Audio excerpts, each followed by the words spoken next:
Hello guys, welcome back to my channel. আজকে আমি বানাবো বার্গারের হিজাব পিন, মানে বার্গার থিমের হিজাব পিন। তো এই জন্য আমি নিয়ে নিয়েছি ব্রাউন কালার আর ইয়েলো কালার। এই দুটাকে মিক্স করে বানের যে কালারটা হয় আমি সেটা করার চেষ্টা করছি। আর এই ভিডিওটা অনেক স্লো ছিল, আমি এটাকে পরে এডিট করে ফাস্ট করে দিয়েছি। তোমরা এখানে লাইটিংয়ের কারণে হয়তো বোঝা যাচ্ছে না ভালো, তবে কালারটা ওরকমই এসেছে।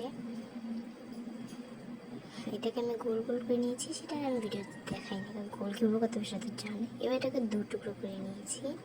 দু টুকরো করার পর এবার আমি একটাকে রেখে দিব, অন্যটাকে নিয়ে কাজ করবো। এবার এটাকে একটু লম্বা লম্বা শেপ দিয়ে দিয়েছি। এরপর আমি আবার ব্রাউন কালার নিচ্ছি, এরপর কালো রঙটা নেব। কালো রঙটা নিয়ে দুইটাকে মিক্স করে দিব। যে নিয়ে নিচ্ছি, নিয়ে নেওয়ার পর অল্প করে নিবে, বেশি একটু কালো রঙ নেবে না, কারণ বেশি কালো রঙ নিলে তোমার এটার সাথে মিক্স করলে কালারটা আসবে না। তুমি অল্প কালো রঙ নিয়েছি, নেওয়ার পর আমি এটাকে সুন্দরভাবে এখন মিক্স করে নিব। আমার এরকম এই ক্যামেরার সামনে খেলা করতে মজাই লাগছিল, তাই তোমাদের সাথে একটু ফান করলাম। তো তোমরা কিছু মনে করো না।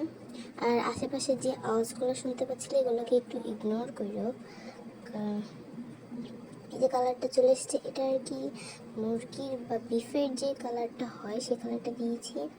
আর এটাকে আমি লম্বা করে দিয়েছি, আর নিচে যে আগের যে বানটা বানিয়েছিলাম ওটার সাথে জোড়া দিয়ে দিয়েছি, লাগিয়ে দিয়েছি। আমি এটাকে ভালোভাবে একটু মিক্স করার চেষ্টা করছিলাম।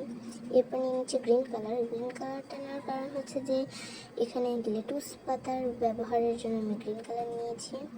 গ্রিন কালারটাকে ওইভাবে গোল টোল করে একেবারে করে দিব, গোল গোল লম্বা করে দিব, তারপর ওটার সাথে লাগিয়ে দিব। তুমি দেখতেই পারবে এই একটু ছড়িয়ে ছিটিয়ে নিয়েছি যাতে এটা দেখতে ভালো লাগে। কারণ লেটুস পাতা তো আর অমন সোজা সোজা হয় না, একটু একা বেঁকা হয়, তাই আমি এটা একটু ছড়িয়ে ছিটিয়ে নিয়েছি। তারপরও এটা সোজা হয়ে গেছে। এরপর আমি হলুদ কালারটা নেব চিজের ব্যবহার করার জন্য। এটাকে ওইভাবেই আর কি লেটুস পাতাটা যেভাবে বানিয়েছি